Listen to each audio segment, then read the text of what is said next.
Let me tell you something. How you start your morning will shape how you carry your whole day. If you open your eyes and immediately start complaining, scrolling, or doubting, you already handed your power over to the wrong energy. Your morning mindset shapes your entire day. Start with gratitude and intention. The very moment you wake up, before your feet even hit the floor, you're already making a choice. That split-second decision, whether you lean into positivity or allow negativity to creep in, sets the tone for everything that follows. A lot of people roll out of bed complaining. I'm tired. I don't feel like it today. I hate this job. And right there, they've surrendered their power. They've handed the wheel of the day over to negativity. And once that happens, it's a steep hill to climb. But when you wake up and make a conscious decision to lead with gratitude, you change everything. You tell the world, I'm in control today. You declare, I'm thankful to be alive. And suddenly, your energy shifts. It's no longer about what's missing. It's about what's possible. Gratitude isn't just some fluffy word people throw around to sound deep. It's a weapon, a spiritual one. When you speak gratitude in the morning, you're planting seeds of joy, of patience, of contentment. You begin to notice things you would have overlooked. That roof over your head, that breath in your lungs, that hot shower you about to take, that's not small stuff. That's proof you've been given another shot. And with that shot comes responsibility. You've been handed time. What you do with it is up to you. But see, gratitude alone isn't enough. It's the start. But then you got to back it up with intention. You can't just float through your day hoping things go right. You've got to show up with a plan, a mindset, a clear declaration of what you want your day to look like. Maybe you say, today, I'm going to move with confidence. Or today, I'm going to be kind no matter what comes my way. That one sentence in the morning becomes your anchor. When the stress hits, when the obstacles show up, and they will, you come back to your intention. You remind yourself why you got out of bed in the first place. Most people hit snooze on life. They let the day run them. They check their phone, read some drama-filled message, get triggered, and their whole mood is wrecked before 9 a.m. That's not living with intention. That's surviving. And you weren't built to survive. You were built to thrive. Thriving starts with structure. It starts with discipline. It starts with choosing to take control of your energy before the world even has a chance to influence it. That's what setting your mindset in the morning really is you saying, I decide how I feel. I decide how I move. I decide what gets my attention. You don't need a fancy morning routine. You don't need incense or yoga mats unless that's your thing. But you do need a moment to connect with yourself, your purpose, your faith. A moment where you check in and say, all right, here we go. What kind of energy am I bringing into this world today? That one mindful moment can separate a productive day from a chaotic one. It can mean the difference between reacting to life and responding with wisdom and clarity. The world is loud and it'll try to pull you in 1,000 directions. But when you've already set your tone in the morning, when you've locked in your gratitude and intention, none of that noise stands a chance. Affirming your self-worth daily builds unshakable confidence. Every day the world throws messages at you, trying to convince you that you're not good enough, that you need to be richer, better looking, more successful, more liked, more followed. Social media's got you comparing your behinds to somebody else's highlight reel. The news keeps feeding fear. Even some people in your own circle throw subtle jabs, making you question your value. And if you're not careful, if you're not intentional, you start to believe it. That's why affirming your self-worth isn't just a feel-good exercise. It's necessary. It's armor. You have to speak to yourself like your life depends on it, because in many ways it does. When you wake up in the morning and say, I am enough, you're not ignoring your flaws. You're declaring that your worth isn't up for debate. You're telling yourself that despite the mistakes you've made, the regrets you carry, or the opinions that others hold, you still matter, you still have value, you still have something to offer. And you have to remind yourself of that before the world gets a chance to tell you otherwise. This isn't about arrogance. This isn't about pretending you've got it all figured out. It's about recognizing your inherent value, knowing that you were created for a reason, and walking in that truth daily. Confidence doesn't show up fully formed. It's built brick by brick, word by word, belief by belief. And the foundation starts with the conversations you have with yourself. You can't expect to live a bold life if your inner voice is always whispering fear. You've got to flip the script. Start saying things like, I am capable. I am strong. I am worthy of love, success, peace. Even if you don't fully believe it yet, say it anyway. Speak it until it sinks in. Speak it until doubt starts to shrink. Words have power, and your words to yourself are the most powerful of all.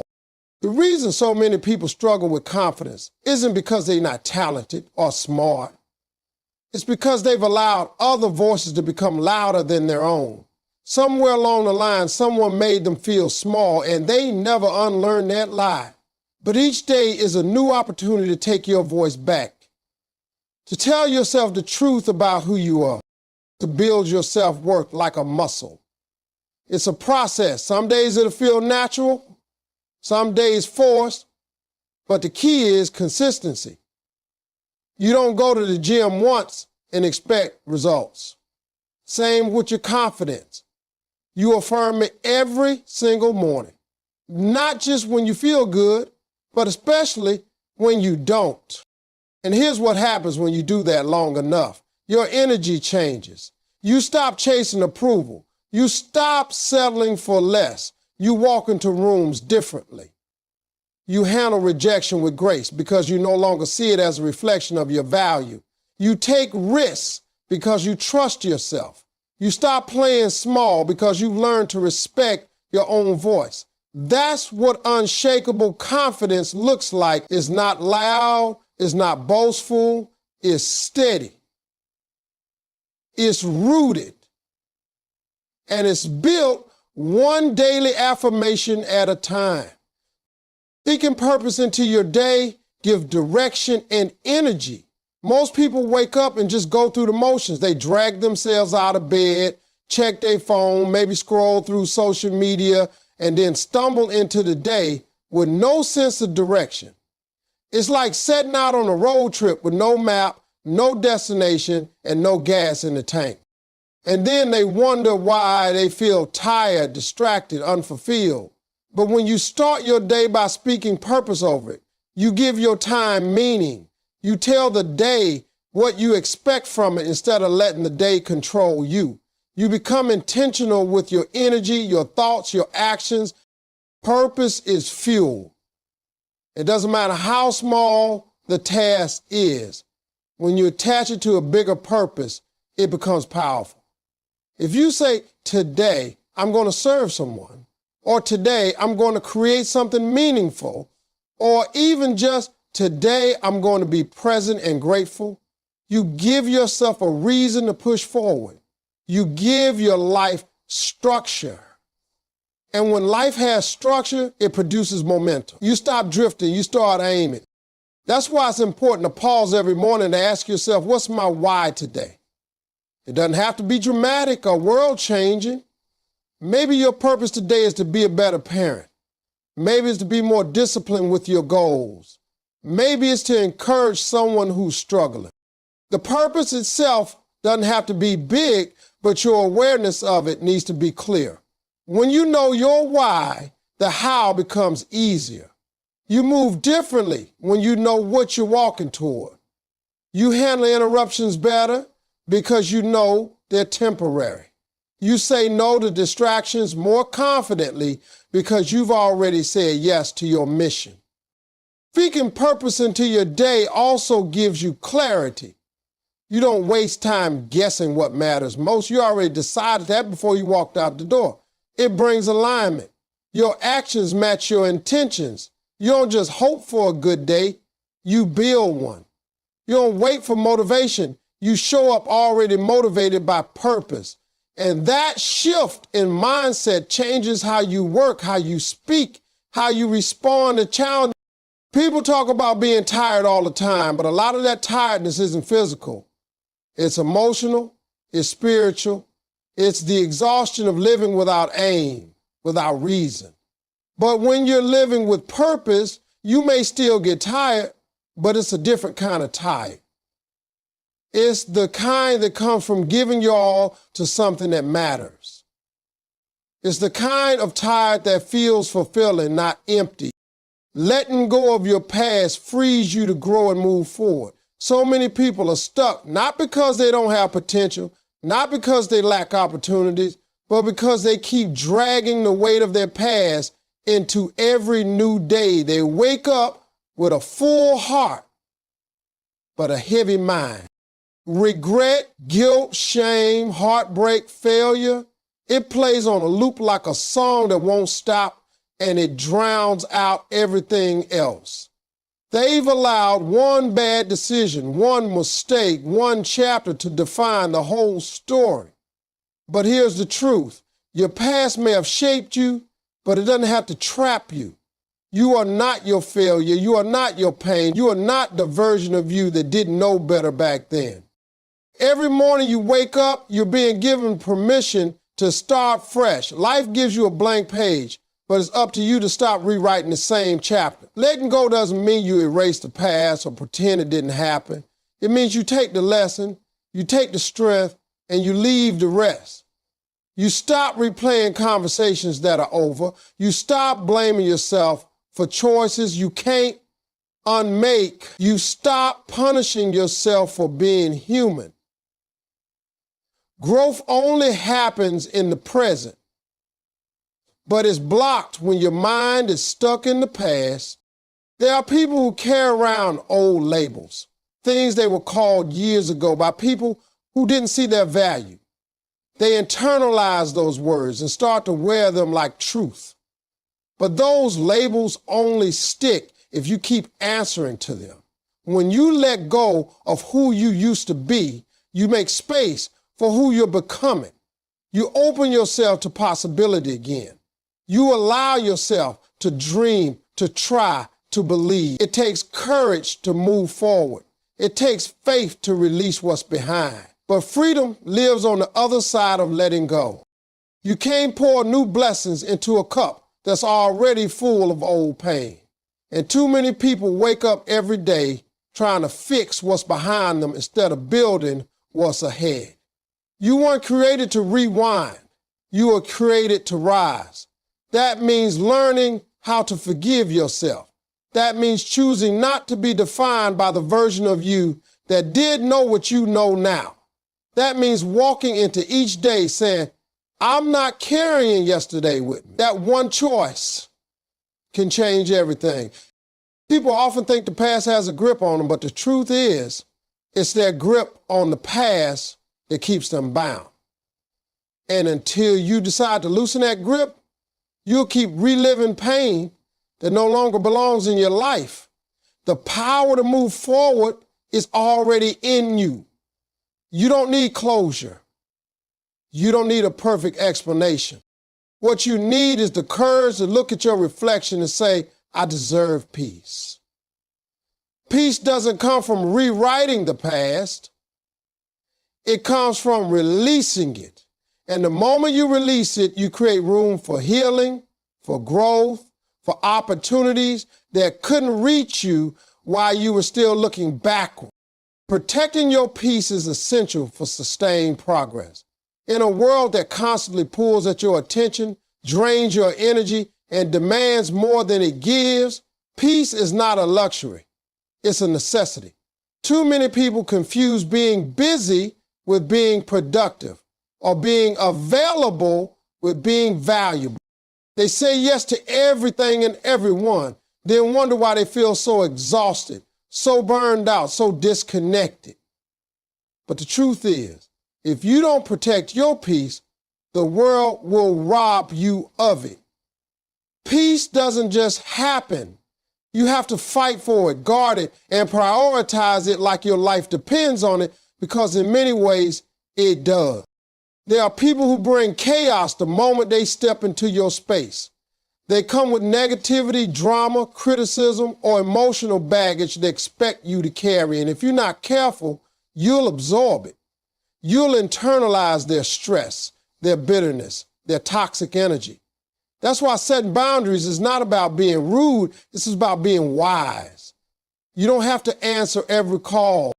You don't have to attend every argument you're invited to. You don't owe unlimited access to people just because you've known them a long time. Protecting your peace means choosing yourself without guilt.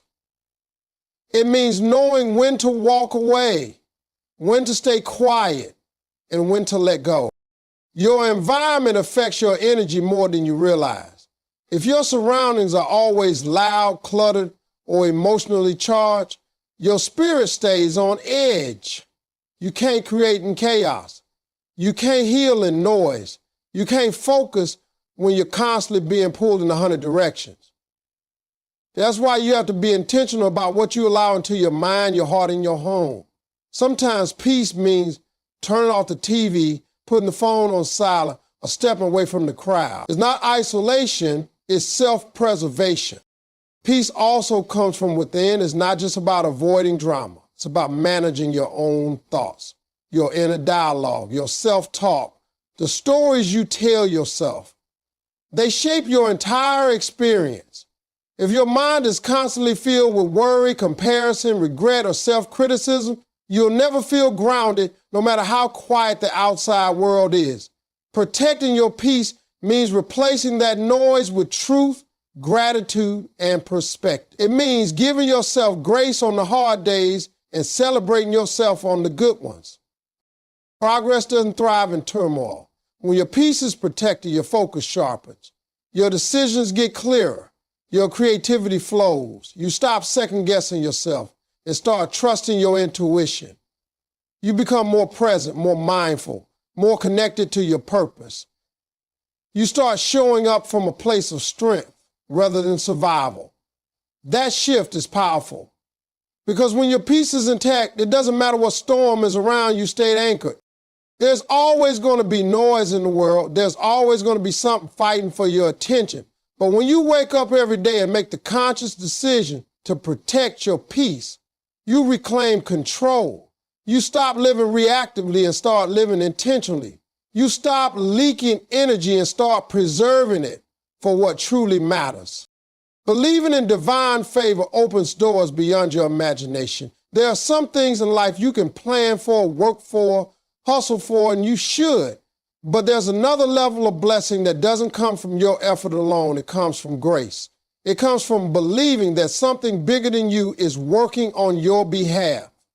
That's what divine favor is. It's when things start happening that you couldn't have orchestrated even if you tried. Is when the timing is too perfect, the opportunity too aligned, the breakthrough too timely for it to be coincidence. That's favor. And when you start each day by declaring that you are walking in favor, you begin to attract that energy. You stop seeing life as random and start seeing it as guided. You stop worrying about how everything will happen and start trusting that it will. This doesn't mean you sit back and do nothing. Favor isn't a free pass to be lazy or careless. It's not a shortcut. It's a spiritual push that moves you further than you could go on your own. When you believe you're walking in favor, you walk with confidence. You stop being intimidated by closed doors because you know the right ones will open. You stop being shaken by delays because you trust in perfect timing.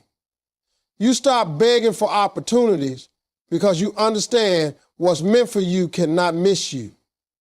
That belief changes how you carry yourself.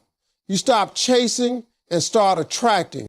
When you see yourself as favorite, you treat yourself with more value. You set higher standards. You stop settling for less than what you know you deserve. You walk into rooms with the quiet understanding that you belong, not because you have all the qualifications, but because grace qualified you. You start expecting the best, not in an arrogant way, but in a faithful way. Your energy becomes magnetic because people can feel when someone is aligned with a greater purpose. You don't panic when things go wrong because you believe even setbacks are setups. Even detours are part of the design. That's what favor teaches you, that your journey isn't random and your life isn't limited to what you see right now. Believing in divine favor also helps you release control. You no longer have to micromanage every outcome, manipulate every situation, or carry the pressure of figuring everything out. You show up, you do your part, and then you trust that the rest is being handled. That kind of faith brings peace. It brings freedom. It quiets anxiety and silences fear. You stop living in survival mode and start living in surrender. Not weakness, but trust. That trust becomes your foundation. Some people will look at your life and not understand how certain things happen for you. They'll say it's luck. They'll say it's timing. But you'll know the truth. You'll know it was favor, that unseen hand that moved things in your favor, that quiet whisper that told you to wait just a little longer, that divine alignment that brought the right people, the right words, the right breakthrough at exactly the right moment. And it all starts with belief.